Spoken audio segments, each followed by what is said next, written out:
I wish I had a time machine. No, because I really wish I had a time machine. Because then, maybe I'd be Holly Golightly in Breakfast at Tiffany's. Or I'd be Elizabeth Bennet in Pride and Prejudice. Now, don't get me wrong. I'm not saying that I aspire to be the main character in a legendary Audrey Hepburn movie. Nor am I saying that I want to be the imperfectly perfect woman in a Jane Austen novel. What I'm saying is, I wish I could go back into time. Now, why is that? Well, if it were 1840s, then be what most people call witty and confident women. If it was 1925, be a part of a movement where women broke barriers. If it was 1965, to obsess over the sound of music. And if it was 1971, to proclaim Stairway to Heaven as the best song to exist. Now, I'm starting to see a lot of confused faces in the audience. Who is she? What is she standing up there? And what are all these references? Why does she want to go back to a time where slavery was huge? Women were objectified. War was always around the corner. Why does she want to witness the time of the Great Depression, war, violence? And the biggest question of all, why isn't she happy with her own generation? And all I'm going to say to that is, I'm very sorry. Now, the word generation itself is pretty confusing. Initially, it was coined with the intention to group people born under the same time period, providing an overview of their lifestyle, trends, social and political agendas, so that we could all spend Sunday afternoons bonding with each other over a cup of tea. We could learn, change, develop. That's what we thought would happen. And the reality is, that's not what happened. What we do now is learn but misunderstand, develop but backwards, change our bios, post a story, and all of that leads to, I don't know, LOL. Now, okay, let me go back a few steps. Let's list out these generations. I'll start off with the greatest generation, the silent generation, baby boomers, Generation X, millennials, Generation Z, Generation Alpha, Beta, and Gamma. Quite a lot. Now, each of these generations have their own distinct agenda and pursuit. For example, the greatest generation went through the Great Depression. The silent generation fought through the Vietnam War. Generation X experienced the fall of the Soviet Union. And if you notice, these are not minor inconveniences that one encounters on a Monday morning. They're actual problems. Similarly, my generation, Gen Z, is fighting a lot of social prejudices, like gender inequality, sexuality rights, racism, casteism, which is commendable.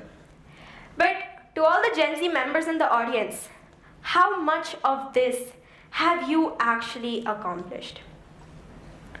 Relatively, not much. And we have quite a large number of Gen Z activists with us in the community. So, why is that so?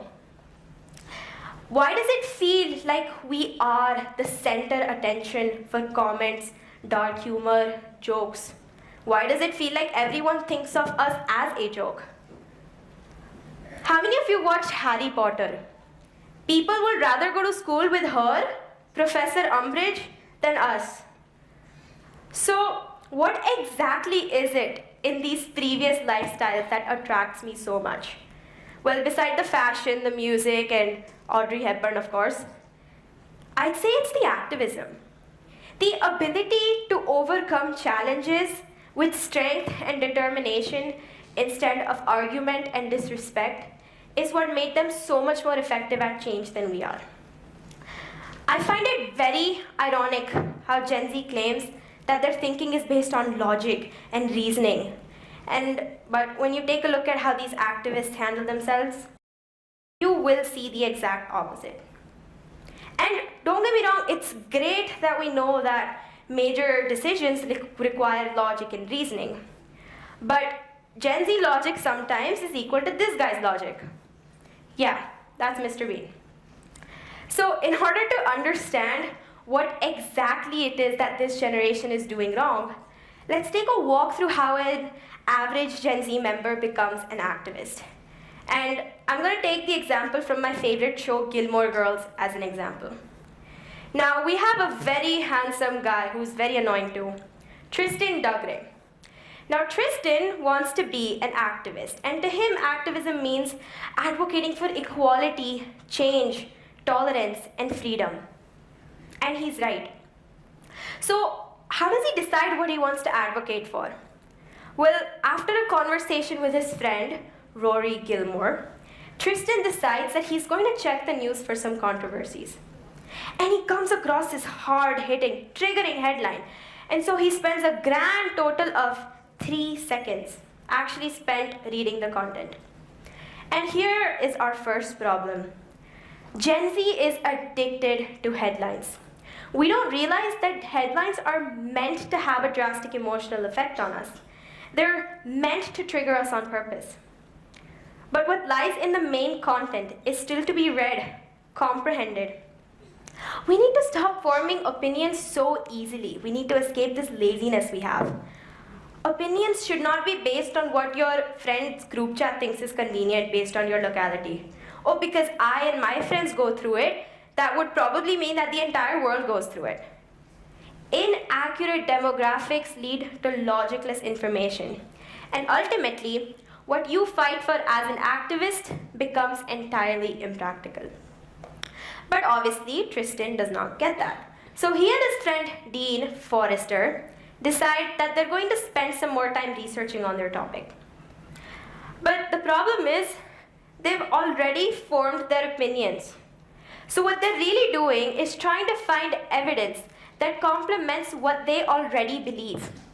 This is known as confirmation bias. It's like we've already assumed that we are 100% right. So in reality, when we're researching, it's more of a reasons why I'm right and everyone else is wrong situation. We often forget that at this age, our thought process is constantly changing based on the information we receive. And there's beauty in this. Explore. Learn for yourself. We haven't seen enough of the world to assume that we are 100% right. Half of us can't even drive yet. But obviously, Tristan and Dean don't understand that, so they cannot wait to do what's next in a Gen Z mentality. And I like to call this the great show-off. Here's where you get to hear things like, I know more than you, and I'm socially literate, and I'm woke, and I believe in this. So they spend their time explaining to their friends why they believe in what they believe. And if you watch the show, then you probably know what's coming next. This very angry, ambitious girl, Paris Geller, decides that she's going to comment on some of the statements they've made and have a little debate. But they're angrier than ever. And here's where you get to see the darker side of Gen Z. We start exhibiting traits like insensitivity, intolerance, and consideration, and that's exactly what we fight against. It's okay to have different ideologies. Tristan's first step itself was so obnoxiously huge. He formed an opinion without knowing anything. If he were here right now, I'd say to him a very famous Jane Austen quote. How clever you are to know something of which you're ignorant. Gen Z eventually turns into the opposite of optimistic. We become narrow-minded, intolerant. So, why? It's almost as if these youth activists want everyone to agree with them, and that too instantly. And what's sad is some of their opinions aren't even their opinions, because we have normalized the concept of herd mentality, which is forming your opinions on the lines of what everyone else thinks should be right. So, answer this. Do unpopular opinions even exist? Or are they just statements that we're too afraid to let out? To all the Gen Z members, Are you happy with the so-called social advancement of this generation? If not, why aren't you letting it out? Maybe it's because we also have the concept of cancel culture, which is basically socially degrading the identity of someone whose views don't align with the common belief. Basically saying that just because you don't agree with me, you don't deserve respect. On top of that, we're narcissistic and we don't even realize it. We preach trends like main character energy and dark feminine and all of that stuff. And we don't realize it's nothing but narcissism. It's like we've romanticized and called it an aesthetic to be toxic, manipulative, demanding, or as we call it, gaslighting. We often forget that we're not the only ones in the world. We have to tolerate others if we want them to tolerate us. We're so focused on making everything about the things that we want that we forget that the next morning when you wake up, there are still 8 billion people on this planet, and they all have their own battles, and they're all dealing with something. We can't expect everyone to align with us instantly. Previous generations have had a very different lifestyle than ours. We can't expect them to agree with us the moment we tell them something. A lot of Gen Z activists are too busy playing the victim card. They think that everyone is against them, and if anyone even says the slightest things that don't correspond to their views, they're being excessively harsh.